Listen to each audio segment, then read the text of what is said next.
ಬಾಲಕಿಯರ ಮೇಲೆ ಅತ್ಯಾಚಾರ ದುಷ್ಕರ್ಮಿಗೆ ಕಠಿಣ ಶಿಕ್ಷೆಯಾಗಲಿ.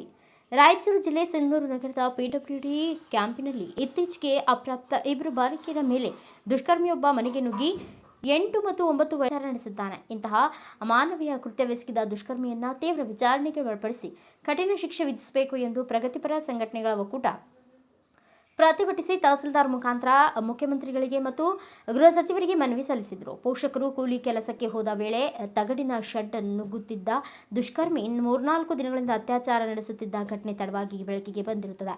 ಈ ಘಟನೆ ಸಂತ್ರಸ್ತ ಬಾಲಕಿಯರು ಮತ್ತು ಅವರ ಪೋಷಕರು ಭಯಭೀತರಾಗಿದ್ದು ಅಲ್ಲದೆ ಮಾನಸಿಕವಾಗಿ ಜರ್ಜರಿತರಾಗಿದ್ದಾರೆ. ಈ ಘಟನೆಯಿಂದ ಆ ಮಕ್ಕಳು ಶಾಲೆಯಿಂದ ಹೊರಗುಳಿದಿದ್ದಾರೆ. ಈ ಹಿನ್ನೆಲೆ ಸಿಂಧನೂರು ನಗರದ ಅಪ್ರಾಪ್ತ ಬಾಲಕಿಯ ಮೇಲೆ ನಡೆದಿರುವ ದುಷ್ಕೃತ್ಯವನ್ನು ಗಂಭೀರವಾಗಿ ಪರಿಗಣಿಸಿ ಸರ್ಕಾರ ತಪ್ಪಿತಸ್ಥರಿಗೆ ಕಠಿಣ ಶಿಕ್ಷೆ ವಿಧಿಸಬೇಕು ಎಂದು ಪಾಟೀಲ್, ಲಕ್ಷ್ಮಿ ಗುರಿಕಾರ್, ಲಭಾನ್ ಬೇಗಂ, ಲಕ್ಷ್ಮಿ ಪಟೇಲ್, ಚಂದ್ರಶೇಖರ್ ಗೋರ್ಬಾಳ್, ಎಸ್ ದೇವೇಂದ್ರ ಗೌಡ, ಡಿ.ಎಚ್. ಕಂಬ್ಳಿ, ಅಶೋಕ್ ನಂಜರದಿನ್ನಿ, ಹುಸೇನ್ ಸಾಬ್ ನಾಗರಾಜು ಪೂಜಾರ್, ಬಸವರಾಜ್ ಬಾರ್ದಲಿ, ಬಿ.ಎನ್. ಯರದಿಹಾಳ್, ವೆಂಕನಗೌಡ ಗದ್ರಟ್ಟಗಿ, ಶರಣೇಗೌಡ ಗಿಣಿವಾರ, ಮಂಜುನಾಥ್ ಗಾಂಧಿನಗರ, ಚಿಟ್ಟಿಬಾಬು, ರಮೇಶ್ ಪಾಟೀಲ್ ಬೆರಗಿ ಸೇರಿದಂತೆ ಅನೇಕರು ಭಾಗಿಯಾಗಿದ್ರು. ಮಾಡಬೇಕಾಗುತ್ತೆ. ಇನ್ಮೇಲೆ ಎಲ್ಲ ಸ್ಕೂಲ್ಗಳಿಗೆ ಹೋಗಿ ಈ ತರ ಇರ್ತಾರೆ, ಹಿಂಗ್ ಬರ್ತಾರೆ, ನೀವು ಈ ತರ ಬಂದಾಗ ನೀವು ಹೆಂಗ್ ಪ್ರತಿರೋಧಿಸ್ಬೇಕು ಅನ್ನೋದನ್ನು ನಾವು ಕಲಿಸ್ಬೇಕಾಗುತ್ತೆ. ಜೊತೆಗೆ ಈ ತರ ಅತ್ಯಾಚಾರಗಳು ನಡೆದಾಗ ನಾವು ವಿರೋಧವನ್ನ ಮಾಡಲೇಬೇಕು. ಆಮೇಲೆ ಕೆಲವೊಂದು ಅತ್ಯಾಚಾರಗಳು ಹೆಂಗಾಗ್ತಾವಂದ್ರೆ ಹೊರಗಡೆ ಹೇಳ್ಕೊಳಕ್ಕೂ ಆಗೋದಿಲ್ಲ, ಯಾರು ಹೇಳ್ಕೊಳೋದಿಲ್ಲ. ಈಗ ನಾವು ಮೊದಲು ಹೋದಾಗ ಬಿಟ್ಟೇ ಇಲ್ಲ ಅವ್ರ ಮನೆಯೊಳಗೆ, 2ನೇ ದಿವಸ ಹೋದಾಗ ಮನೆಯೊಳಗೆ ಬಿಟ್ರು. ಯಾರಿಗಾದ್ರೂ ಮುಜುಗರನೆ, ಮುಂದೆ ಮದುವೆ ಆಗೋ ಮಕ್ಳು ಇರ್ತಾರೆ, ಹೋಗ್ತಿರ್ತಾರೆ, ಇಲ್ಲಿಗೆ ನಿಲ್ಲಲ್ಲ ಅವ್ರದ್ದು. ಶಾಲೆಗೆ ಕಳಿಸ್ಬೇಕಾದ್ರೂ ಒಂಥರ ಅವ್ರಿಗೆ ಭಯ. ಆ ತಾಯಿ ಯಾವ ಭಯದಾಗಿದ್ಲಂದ್ರೆ ಹಾಸ್ಟೆಲ್ ಎಲ್ಲಾದ್ರೂ ಬಿಡ್ಬೇಕಂದ್ರೆ ನನಗೆ ಭಯ ಆಗುತ್ತೆ, ನಾ ಎಲ್ಲೂ ಕಳ್ಸೋದಿಲ್ಲ ಮಕ್ಕಳನ್ನ, ನನ್ನ ಹತ್ರ ಇಟ್ಕೊಂತೀನಿ ಅಂತ ಹೇಳ್ತಿದ್ಲು. ಎಲ್ಲಾದ್ರೂ ಬಿಡು ಅಂತಂದ್ರೆ ಅಂದ್ರೆ ಅಷ್ಟು ಭಯ ಒಕ್ಕೊಂಡಾರ. ಆದ್ರೆ ಹಾಸ್ಟೆಲಿಗೆ ಕಳಿಸ್ಲಾರ್ದೆ ಮನೆಯಲ್ಲಿ ಇಟ್ಕೊಂಡ್ರೆ ಆಕಿ ಮನೆಯಲ್ಲಿ ಇಟ್ಕೊಂಡಕ್ಕೂ ಆಗಲ್ಲ. ಯಾಕಂದ್ರೆ ದುಡಿಲಿಲ್ಲ ಅಂದ್ರೆ ಆಕಿ ಊಟ ಇಲ್ಲ, ದುಡಿಲಿಲ್ಲ ಅಂದ್ರೆ ಆಕೆಗೆ ಊಟ ಇಲ್ಲ, ದುಡಿಯಕ್ಕೆ ಹೋಗ್ಲೇಬೇಕು. ಅಂತ ವ್ಯಕ್ತಿಗಳು, ಅಂತ ಕುಟುಂಬಗಳು ಬಹಳಷ್ಟು ಅದಾವೆ. ಈ ಹೋರಾಟದ ಜೊತೆಗೆ ಅದೊಂದನ್ನು ನಾವು ಇಟ್ಕೊಂಡಿವಿ. ಅಂತ ವ್ಯಕ್ತಿಗಳ ಮಕ್ಕಳನ್ನ ನಾವು ಯಾವ ರೀತಿಯಾಗಿ ವ್ಯವಸ್ಥೆ ಮಾಡಬೇಕು, ಮಕ್ಕಳಿಗಾಗಿ ಯಾವ ರೀತಿ ಮಾಡ್ಬೇಕಂತ ನಾವು ಸರ್ಕಾರಕ್ಕೆ ಒತ್ತಡವನ್ನ ತರಬೇಕಂತೆ. ಅಂತ ಕುಟುಂಬ ಬೆಂಗಳೂರಿಗೆ ಹೋಗ್ತಾರೆ, ನನ್ನದೇ ಆದ ಒಂದು ವಸತಿ ನಿಲಯಕ್ಕೆ ಒಬ್ರು ಬರಬೇಕಾದ್ರೆ PUC ಹುಡುಗಿ ಇಲ್ಲ ನಮ್ದು ಇನ್ನೂ ಇಂಟರ್ವ್ಯೂ ಆಗಿಲ್ಲ ಅಂದ್ರೆ ಇಲ್ಲಮ್ಮ ನಾ ಬೆಂಗಳೂರಿಗೆ ಹೋಗ್ತೀನಿ. ಈ ವೇದಿಕೆ ಅಡಿಯಲ್ಲಿ ಕರೆದಿದ್ದೇವೆ. ನೀವೆಲ್ಲರೂ ಬಂದು ನಮಗೆ ಸಹಕಾರ ಕೊಟ್ಟಿದ್ದೀರಿ, ನಿಮಗೆ ಧನ್ಯವಾದಗಳನ್ನು ಹೇಳ್ತಾ ಇದ್ದೇನೆ. ವಿದ್ಯಾರ್ಥಿನಿಯರೇ ಮತ್ತು ಇಲ್ಲಿ ಬಂದಿರತಕ್ಕಂಥ ಎಲ್ಲ ಸಂಘಟಕರೇ ಮತ್ತು ನಮ್ಮ ಸಿಂಧನೂರಿನ ಸಾರ್ವಜನಿಕರೇ, ಇದು ನಡಿಬಾರ್ದಾಗಿತ್ತು, ನಡೆದಿದೆ ಅಂತ ಎಷ್ಟೋ ಸಲ ಈ ವೇದಿಕೆಯಲ್ಲಿ ನಾವು ಹೇಳಿದ್ದೀವಿ ನಡಿಬಾರ್ದಿತ್ತು ಅಂತೇಳಿ. ಆದರೆ ಕಾಲಕ್ರಮೇಣ ಇವೇ ನಡೀತಾ ಇದ್ದೇವೆ ಹೊರತು ಕಡಿಮೆ ಆಗಿಲ್ಲ. ಇದಕ್ಕೆ ಕಾರಣ ಅಂದರೆ ನಾವು ನಮ್ಮ ಕಾನೂನುಗಳನ್ನು ಎಷ್ಟು ಸುಲಭದ ರೀತಿಯಲ್ಲಿ ತಪ್ಪಿಸ್ಕೊಂಡು ಬರಲಿಕ್ಕೆ ಅನುಕೂಲ ಮಾಡಿ ಕೊಡ್ತಾ ಇದ್ದಾವೆ ಅನ್ನೋದಕ್ಕೆ ಉದಾಹರಣೆ ಆಗ್ತದೆ. ಯಾಕಂದರೆ ಶಿಕ್ಷೆ ಆದರೆ ಯಾರು ಇಂಥ ಕೆಲಸ ಮಾಡಲ್ಲ, ಶಿಕ್ಷೆ ಆಗ್ಲಾರ್ದಕ್ಕಂತಾನೆ ಇವರು ಈ ಥರ ಮಾಡ್ತಾ ಇರೋದು. ಇವತ್ತು ಹೆಣ್ಮಕ್ಳು ಡ್ರೆಸ್ ಸರಿಯಾಗಿ ಹಾಕೊಂಡಿಲ್ಲಪ್ಪ ಅದಕ್ಕೆ ಆಗ್ತಾ ಇದೆ ಅಂತ ಹೇಳ್ತಾರೆ. ಆದರೆ ಬಾಲ ಮಕ್ಕಳು 8-9 ವರ್ಷದ ಮಕ್ಕಳಿಗೆ ಇವ್ರು ಏನು ಮಾಡ್ಬೇಕು ಹೇಳ್ರಿ? 3 ವರ್ಷದ ಮಕ್ಕಳ ಮೇಲೆ ನಡೀತಿದೆ, ಅದಕ್ಕೂ ಡ್ರೆಸ್ ಸೆನ್ಸಾ? ಸುಮಾರು 90 ವರ್ಷ 100 ವರ್ಷ ಮುದುಕಿರಿರ್ತಾರೆ, ಅವ್ರಿಗೆ ಏನಿರ್ತದಪ್ಪ? ಆದರೂ ನಡೀತಾ ಇದೆಯಲ್ಲ. ಅಂದರೆ ನಮ್ಮ ಸಮಾಜದಲ್ಲಿ ಇತ್ತೀಚೆಗೆ ಮಾನವೀಯತೆ ಮೌಲ್ಯಗಳನ್ನ ಕಳ್ಕೊಳ್ತಾ ಇದ್ದೀವಿ. ಎಲ್ಲರೂ ಅದೇ ರೀತಿ ಹೆಣ್ಣಾಗ್ಲಿ ಗಂಡಾಗ್ಲಿ ಎಲ್ಲವನ್ನ ಕಳ್ಕೊಳ್ತಾ ಇದ್ದೀವಿ ಇವತ್ತು. ಹೀಗಾಗಿ ಸಮಾಜ ಅಧೋಗತಿ ಬೆಳೀತಾ ಇದೆ. ನಮ್ಮ ಮಕ್ಕಳನ್ನ ನಾವು ಸರಿಯಾದ ದಾರಿಯಲ್ಲಿ, ಈಗ ನೀವೆಲ್ಲರೂ ವಿದ್ಯಾರ್ಥಿನಿಯರಿದ್ದೀರಿ, ನಿಮ್ಮ ಮನೆಯಲ್ಲಿ ಚಿಕ್ಕ ಚಿಕ್ಕ ಮಕ್ಕಳು ಇರ್ತವೆ, ಅವ್ರಿಗೆ ತಿಳಿಸಿ ಹೇಳಿ ಹೊರಗಡೆ ಹೋಗಬಾರ್ದು, ಟಚ್ ನಾಟ್ ಟಚ್ ಏನನ್ನೋದನ್ನ ನೀವು ಹೇಳ್ಕೊಡ್ಬೇಕು. ಅಣ್ಣ ತಮ್ಮಂದಿರಾದಂಥ ಸಹೋದರ ಸತೆ ನಿಮ್ಮ ತಂಗಿ ಎಲ್ಲಿ ಆಡ್ತಾ ಇದೆ, ಎಲ್ಲಿ ಹೋಗ್ತಾ ಇದೆ, ಏನು ಮಾಡ್ತಾ ಇದೆ ಅನ್ನೋದು ನೀವು ಗಮನಿಸಬೇಕಾಗ್ತದೆ. ಸಮಾಜದಲ್ಲಿ ಅಂತ ಕಂಡು ಬಂದಾಗ ನೀವು ಖಂಡನೆ ಮಾಡಬೇಕಾಗ್ತದೆ. ಅದು ಬಿಟ್ಟು ನಾವು ನಮ್ಮ ಮನೆಯಲ್ಲೇ ನಾವು ಕೂತ್ಕೊಂಡೇ ನಡೆಯಲ್ಲ. ಸಂಘಟನೆಗಳದ್ದು ಒಂದೇ ಅಲ್ಲ ಹೋರಾಟ ಮಾಡೋದು, ಇಡೀ ನಾಗರಿಕ ಸಮಾಜದ್ದಾಗಿರುತ್ತೆ. ಇಡೀ ಸಿಂಧನೂರಿಂದ ಬರೇ ಪ್ರಗತಿಪರ ಸಂಘಟನೆಗಳು ಅಥವಾ ನಾವೇ ಒಂದೇ ಅಲ್ಲ, ಎಲ್ಲರೂ ಸಮಾಜದಲ್ಲಿ ಬಂದಿದ್ದೀವಿ ಅಂದಮೇಲೆ ಧ್ವನಿ ಎತ್ತುವಂಥ ಕೆಲಸವನ್ನ ಎಲ್ಲ ಸಮಾಜದಲ್ಲಿ ಇರ್ತಕ್ಕಂಥ ಮಹಿಳೆಯರಿರ್ಬೋದು, ಪುರುಷರಿರ್ಬೋದು, ಮಕ್ಕಳಿರ್ಬೋದು, ಹೋರಾಟದಲ್ಲಿ ಭಾಗವಹಿಸಲಿಕ್ಕೆ ಬಂದಿರತಕ್ಕಂಥ ಎಲ್ಲ ವಿದ್ಯಾರ್ಥಿನಿಯರೇ, ವಿದ್ಯಾರ್ಥಿಗಳೇ, ಎಲ್ಲ ಸಂಘಟನೆಗಳ ಮುಖಂಡಗಳೇ, ಮಹಿಳೆಯರ ಮೇಲೆ ಆಗ್ತಕ್ಕಂಥ ದೌರ್ಜನ್ಯವನ್ನ ತಡೆಗಟ್ಟುವಂಥದ್ದು ಬರೀ ಮಹಿಳೆಯರ ಒಂದು ಕರ್ತವ್ಯ ಅಲ್ಲ, ಅದು ಪುರುಷರದು ಕೂಡ. ಹಾಗಾಗಿ ಇವತ್ತಿನ ಹೋರಾಟಕ್ಕೆ ದೌರ್ಜನ್ಯಗಳನ್ನು ತಡಿಲಿಕ್ಕೆ ಎಲ್ಲ ಪುರುಷರು ಸಂಘಟನೆ ಕಾರ್ಯಕರ್ತರು ಸಹ ಎಲ್ಲರೂ ಬಂದಿದ್ದೀವಿ ನಿಮ್ಮನ್ನು ಬೆಂಬಲಿಸಲಿಕ್ಕೋಸ್ಕರ, ಹೋರಾಟ ಬೆಂಬಲಿಸಲಿಕ್ಕೋಸ್ಕರ. ಯಾಕಂದ್ರೆ ಮಹಿಳೆ ನನ್ನ ತಂಗಿನೇ, ನನ್ನ ಮಗಳೇ, ನನ್ನ ತಾಯಿನೇ ಮಹಿಳೆ. ಹಾಗಾಗಿ ಈ ಹೋರಾಟವನ್ನ, ಯಾಕಂದ್ರೆ ಅವರು ನಮ್ಮ ಸಹಪಾಠಿಗಳೇ, ನಮ್ಮ ವಿದ್ಯಾರ್ಥಿಗಳಿದ್ದಾರೆ.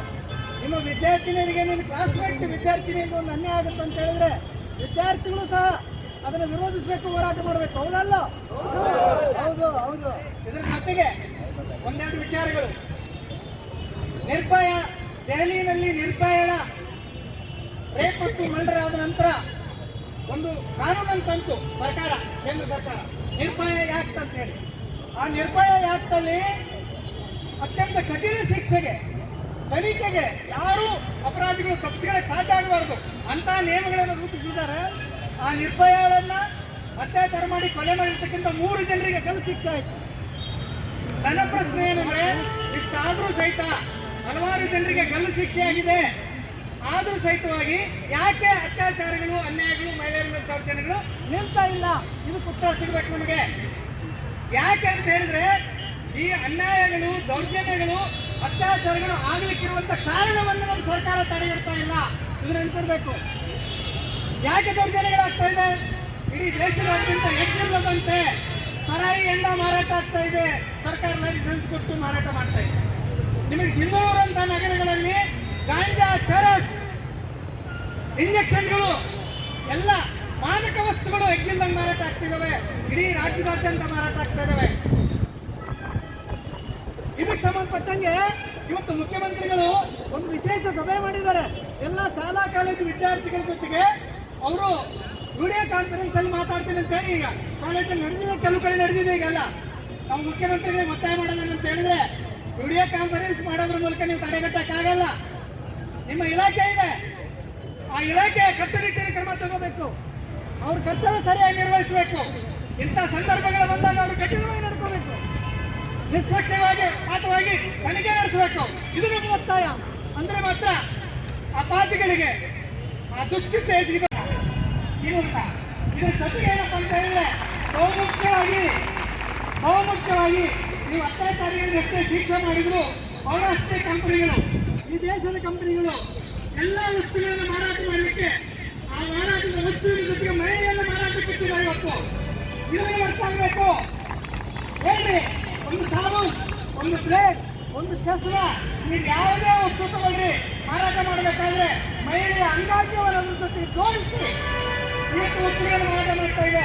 ಅದು ನಿಲ್ಲದೆ ಯೂಟ್ಯೂಬ್ಗಳಲ್ಲಿ, ಫೇಸ್ಬುಕ್ಗಳಲ್ಲಿ, ಸಾಮಾಜಿಕ ಮಾಧ್ಯಮದಲ್ಲಿ ಮಹಿಳೆಯರ ಅಶ್ಲೀಲ ಪ್ರದರ್ಶನ, ಅಶ್ಲೀಲ ಚಿತ್ರಗಳು, ಅಶ್ಲೀಲ ವಿಡಿಯೋಗಳು ಇವೆಲ್ಲವೂ ನಿಲ್ಲದೆ ಇದು ಈ ಕ್ರೈಮ್ ನಿಲ್ಲಕ್ಕೆ ಸಾಧ್ಯ ಇಲ್ಲ. ಅದಕ್ಕೋಸ್ಕರ ಸರ್ಕಾರ ಈ ಕ್ರೈಮ್ ಎದುರಿಗಿರ್ತಕ್ಕಂಥ ಅತ್ಯಾಚಾರಗಳಿಗೆ ಶಿಕ್ಷೆ ಕೊಡ್ತಾನೆ.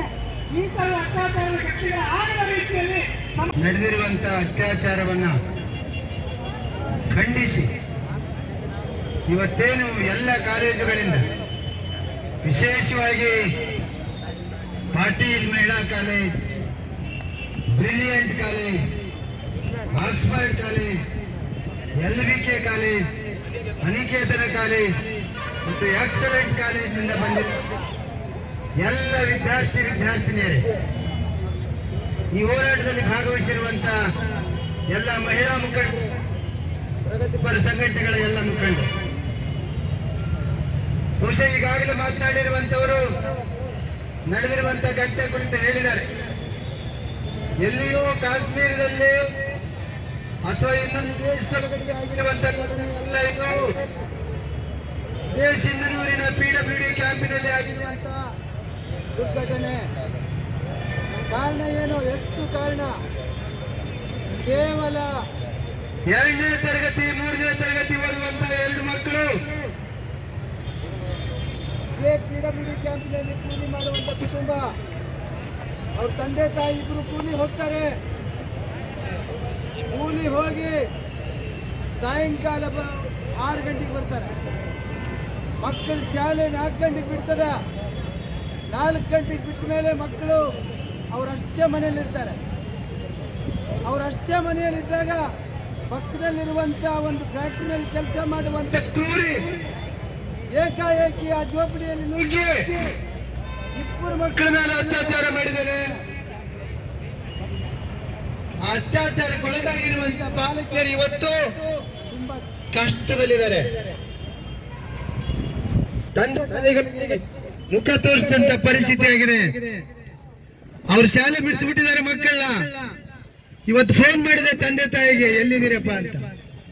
ಇಲ್ಲ ರೀ, ನಾವು ಬೆಂಗಳೂರಿಗೆ ಬಂದ್ಬಿಟ್ಟಿವಿ. ಯಾಕಪ್ಪ ಬೆಂಗಳೂರಿಗೆ ಹೋದಿರಿ? ಎಲ್ಲ ಸಾವಿರಾರು ಜನ ನಿಮ್ ಪರವಾಗಿ ಬೆಂಗಳೂರಿಗೆ ಹೋಗ್ತೀರಿ ಅಂತ ಕೇಳಿದ್ರೆ, ಇಲ್ರಿ ಅಲ್ಲಿ ನಮಗೆ ಮುಖ ತೋರ್ಸಕ ಆಗ್ತಾ ಇಲ್ಲ, ಆಗ್ಬಿಟ್ಟಿದೆ, ಅದಕ್ಕೆ ನಾವು ಬೆಂಗಳೂರಿಗೆ ಬಂದ್ಬಿಟ್ಟಿವ್ರಿ ಅಂತ ಹೇಳಿದ. ಯಾರು ತಲೆ ತಗ್ಸ್ಬೇಕು? ಆಕ್ಚುಲಿ ಅವರೆಲ್ಲ ತಲೆ ತಗ್ಸ್ಬೇಕಾದವರು.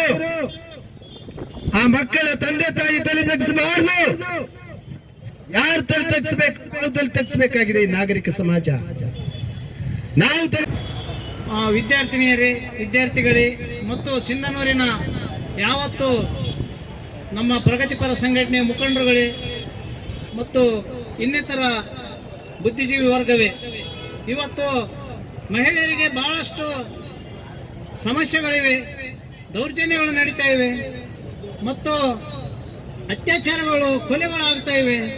ಆದರೂ ಕೂಡ ಎಷ್ಟೇ ಕಾನೂನುಗಳು ಬಲಾಢ್ಯವಾಗಿದ್ರೂ ಕೂಡ ಇವತ್ತು ಇಂಥ ಘಟನೆಗಳು ನಡೆಯಲು ಕಾರಣ ಏನಂದ್ರೆ ಇಲ್ಲಿರ್ತಕ್ಕಂಥ ಆಳುವ ವರ್ಗ ಈ ಒಂದು ಆರೋಪಿಗಳಿಗೆ ರಕ್ಷಣೆ ನೀಡ್ತಕ್ಕಂಥ ವಿಷಯ. ಇವತ್ತು ಮಹಿಳೆಯರು ದೌರ್ಜನ್ಯ ಮೇಲೆ ಠಾಣೆಗೆ ಹೋಗಿ ಕೇಸ್ ಕೊಡಬೇಕಾದ್ರೂ ಕೂಡ ಇವತ್ತು ಬಹಳಷ್ಟು ಭಯ.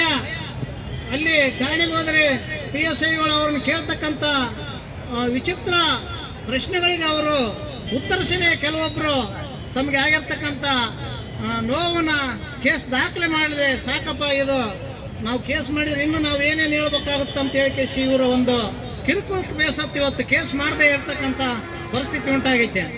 ಇವತ್ತು ಸಿಂಧನೂರು ನಗರದಲ್ಲಿ ನಡೆದಿರ್ತಕ್ಕಂಥ ಘಟನೆ ಈ ಒಂದು ನಾಗರಿಕ ಸಮಾಜ ತಲೆ ತಗ್ಗಿಸುವಂಥ ಘಟನೆ. ಇದು ಏನಪ್ಪ ಅಂತಂದ್ರೆ, ಇವತ್ತು ಈ ರಾಜ್ಯದಲ್ಲಿ ಗೃಹ ಮಂತ್ರಿಗಳು ದಲಿತರಿದ್ದಾರೆ ಮತ್ತು ಈ ದಲಿತ ವರ್ಗಕ್ಕೆ ಸೇರಿರ್ತಕ್ಕಂಥ ಈ ವಿದ್ಯಾರ್ಥಿನಿಯರಿಗೆ ಆಗಿರ್ತಕ್ಕಂಥ ಒಂದು ಘಟನೆಗೆ ತತ್ಕ್ಷಣ ಏನಪ್ಪ ಅಂದ್ರೆ ಕ್ರಮ ಜರುಗಿಸ್ಬೇಕು. ಇವತ್ತು ಕಂಬಳಿ ಸಾರ್ ಹೇಳಿದಂಗೆ ಅವರು ಭಯಪಟ್ಟು ಬೆಂಗಳೂರಿಗೆ ಹೋಗಿರ್ತಕ್ಕಂಥ ವಿಷಯ ಬಹಳಷ್ಟು ಗಂಭೀರವಾದದ್ದು. ಈ ಒಂದು ಜಿಲ್ಲೆಯ ಜಿಲ್ಲಾಧಿಕಾರಿಗಳು, SP ಅವರು ಮತ್ತು ಗೃಹ ಮಂತ್ರಿಗಳು ಇದನ್ನ ಗಮನಕ್ಕೆ ತಗೊಂಡು ಕಳಿಸಿ ಅವರಿಗೆ ರಕ್ಷಣೆ ನೀಡಿ ಈ ಒಂದು ಕೇಸಿನಲ್ಲಿ ಅವರು ಸರಿಯಾದ ಸಾಕ್ಷಿಗಳನ್ನು ಸರಿಯಾದ ನಿಟ್ಟಿನಲ್ಲಿ ಕೋರ್ಟ್ನಲ್ಲಿ ಹಾಜರಾಗಿ ಅವರಿಗೆ ಶಿಕ್ಷೆ ಆಗುವಂಥ ವಾತಾವರಣವನ್ನು ಕಲ್ಪಿಸಬೇಕು. ಇಲ್ಲದೇ ಇದ್ರೆ ನಾವು ಇದರಲ್ಲಿ ಏನಾದರೂ ಪೊಲೀಸ್ ಇಲಾಖೆ ನಿರ್ಲಕ್ಷ್ಯ ವಹಿಸಿದ್ದೇ ಆದರೆ ಇನ್ನು ಮುಂದೆ ಜಿಲ್ಲೆಯಾದ್ಯಂತ ಉಗ್ರ ಹೋರಾಟವನ್ನು ಹಮ್ಮಿಕೊಳ್ಳಬೇಕಾಗ್ತದೆ ಅಂತೇಳಿ ಒಂದು ಮೇಲೆ ದೌರ್ಜನ್ಯ ತಡೆಗಟ್ಟದ ಸರ್ಕಾರಕ್ಕೆ ಧಿಕ್ಕಾರ, ಪ್ರಗತಿಪರ ಸಂಘಟನೆಗಳ ಹೋರಾಟಕ್ಕೆ. ಸ್ನೇಹಿತರೆ, ಮಾನ್ಯ ತಹಸೀಲ್ ಪ್ರಗತಿಪರ ಸಂಘಟನೆಗಳ ಒಕ್ಕೂಟ ಸಿಂಧನೂರು ಜಿಲ್ಲೆ ರಾಯಚೂರು ಇವರು ಮೊನ್ನೆ ಸಿಂಧನೂರು ನಗರದ PWD ಕ್ಯಾಂಪ್ನಲ್ಲಿ ಇತ್ತೀಚೆಗೆ ನಡೆದಂಥ ಅಮಾನವೀಯ ಕೃತ್ಯ, ಅಪ್ರಾಪ್ತ ಬಾಲಕಿಯ ಮೇಲೆ ಅತ್ಯಾಚಾರಗೊಳಿಸಿದಂಥ ದುಷ್ಕರ್ಮಿಗೆ ಕಠಿಣ ಶಿಕ್ಷೆ ವಿಧಿಸಲಿಕ್ಕೆ ಒತ್ತಾಯ ಮಾಡಿ ಸಂಘಟನೆ ಮುಖಾಂತರ ಅನೇಕ ಮಹಿಳೆಯರು ಮತ್ತು ಪ್ರಗತಿಪರ ಸಂಘಟನೆಯವರು ಹಾಗೂ ವಿದ್ಯಾರ್ಥಿನಿಯರೆಲ್ಲ ಬಂದಿದ್ದಾರೆ. ಇದು ನಾವೆಲ್ಲರೂ ಸಹ ತಲೆ ತಗ್ಗಿಸುವಂಥ ಕೃತ್ಯ. ಇದು ಬರೀ ಸರ್ಕಾರ, ಜನ, ಅಧಿಕಾರಿ, ರಾಜಕೀಯ ವ್ಯಕ್ತಿಗಳು ಅವರಿವರೆನ್ನದೇ ಇದು ಯಾರ ಮನೆಯಲ್ಲಿ ನಡೆದಿದ್ರು ತಪ್ಪೇ. ಅದಕ್ಕೆ ನಾವೆಲ್ಲರೂ ಮಿಡಿಲೇಬೇಕು, ಅದಕ್ಕೆ ತಕ್ಕ ಶಿಕ್ಷೆ ಆಗಲೇಬೇಕು. ಅವತ್ತಿಂದ ನಿರ್ಭಯ ಪ್ರಕರಣದಿಂದ ಹಿಡ್ಕೊಂಡು ಇವತ್ತಿನ ತನಕ ಅನೇಕ ಕಡೆ ಆಗ್ತಾ ಇದೆ. ಇದು ಎಲ್ಲಿ ಮೂಲ ಲೋಪ ಆಗಿದೆ ಅಂತಕ್ಕಂಥದ್ದನ್ನು ಹುಡುಕ್ತಾ ಹೋದರೆ ಇದು ಮನೆಯಿಂದನೇ ಆರಂಭ ಆಗಿ ಶಾಲೆ, ಶಿಕ್ಷಣ, ಆಫೀಸು ಅಲ್ಲಿ ಎಲ್ಲ ತನಕನೂ ಚಾಚಿ ಬಿಟ್ಟಿದೆ. ಸೊ ಹಾಗಾಗಿ ಇಲ್ಲಿ ಸ್ಟೇಕ್ ಹೋಲ್ಡರ್ಸ್ ಒಬ್ಬರನ್ನೇ ಮಾಡೋದಕ್ಕಿಂತ ನಾವೆಲ್ಲರೂ ಇದರ ಸ್ಟೇಕ್ ಹೋಲ್ಡರ್ಸೇ. ಬಾಧಿತರ ಇದ್ದವರಿಗೆ ನಾವು ನೋಡ್ಕೋಬೇಕು. ನಮ್ಮ ಮನೇಲಿ ಹುಡುಗರು ಇರ್ತಾರೆ, ಹುಡುಗರಿಗೆ ಮಾತ್ರ ರಾತ್ರಿ 11-12 ಅಡ್ಡಾಡಕ್ಕೆ ಬಿಡ್ತೀವಿ. ಹುಡುಗಿರಿಗಾದ್ರೆ ಅಲ್ಲಿ ಹೊರಗಡೆ ಹೋಗೋದು ನೋಡಿ ಆ ಡ್ರೆಸ್ ಹಾಕೋಬೇಡ, ಈ ಡ್ರೆಸ್ ಹಾಕೋಬೇಡ, ಆ ರಿಸ್ಟ್ರಿಕ್ಷನ್, ಈ ರಿಸ್ಟ್ರಿಕ್ಷನ್ ಅಂತೆಲ್ಲ ಹೇಳ್ತೀವಿ. ಅದು ಮನೆಯಿಂದನೂ ಆರಂಭ ಆಗಬೇಕು, ಶಾಲೆಯಿಂದನೂ ಆರಂಭ ಆಗಬೇಕು. ಹೆಣ್ಣು ಮತ್ತು ಗಂಡನ ಸಮಾನವಾಗಿ ಟ್ರೀಟ್ ಮಾಡ್ತಾ ಮತ್ತು ಅಂಥ ವಿಕೃತ ಮನಸ್ಥಿತಿಯವರು ಯಾರಿರ್ತಾರೆ ಅವ್ರಿಗೆ ಪನಿಷ್ಮೆಂಟ್ ಆಗಬೇಕಂತಕ್ಕಂಥದ್ದು ಸರ್ಕಾರದ ಒತ್ತಾಸೆನೂ ಇರುತ್ತೆ, ಅಧಿಕಾರಿ ಮತ್ತು ಎಲ್ಲರದ್ದು ಇರುತ್ತೆ. ಈಗಾಗಲೇ ಮಾನ್ಯ ಪೊಲೀಸ್ ಇಲಾಖೆಯವರು DSP ಅವರಾಗಿರ್ಬೋದು, CP ಅವರಾಗಿರ್ಬೋದು ಆ ವ್ಯಕ್ತಿಯನ್ನು ಆರೋಪಿಯನ್ನು ಬಂಧಿಸಿ ಅವನನ್ನು ಆಲ್ರೆಡಿ ಕಸ್ಟಡಿ ಕಳಿಸಿದ್ದಾರೆ. ಅದು ವಿಚಾರಣೆ ಸಹ ನಡೀತಾ ಇದೆ. ಹೋಪ್ಫುಲಿ ಬೇಗ ವಿಚಾರಣೆ ನಡೆದು ನಮ್ಮ ಪಬ್ಲಿಕ್ ಪ್ರಾಸಿಕ್ಯೂಟರ್ ವಾದ ಮಂಡಿಸ್ತಾ ಇದ್ದಾರೆ. ನಾವು ಲಾಸ್ಟ್ ಟೈಮ್ ಕೂಡ ಹೋದಾಗ ಅವ್ರ ಜೊತೆ ಮಾತಾಡಿದ್ವಿ. ಬೇಗ ವಾದ ಮಂಡಿಸಿ ಆದಷ್ಟು ಬೇಗ, ನಿಮ್ಗೆ ಗೊತ್ತಿದೆ ನಮ್ಮ ನ್ಯಾಯಾಲಯ ವ್ಯವಸ್ಥೆಯಲ್ಲಿ ಎಂಥ ಆರೋಪಿ ಇದ್ರೂ ಸಹ ಅವ್ನಿಗೆ ಒಂದು ಅಪಾರ್ಚುನಿಟಿ ಕೊಡ್ತಕ್ಕಂಥ ವ್ಯವಸ್ಥೆ. ಬ್ಯೂರೋ ರಿಪೋರ್ಟ್ ಬಸವರಾಜ್ ಬುಕ್ನಟ್ಟಿ, ಭಾರತ ವೈಭವ news, Sindhanur. Thanks for watching. Read, discuss and debate with editor Dr. Yan Prashant Rao. Wanted reporters in print, digital and visual media for Bharat Vaibhav Daily Newspaper, BV News 5 Channel and BV Fast Web News from all the talukas of Karnataka, Goa and Maharashtra. If interested, send your resume to 9019229369.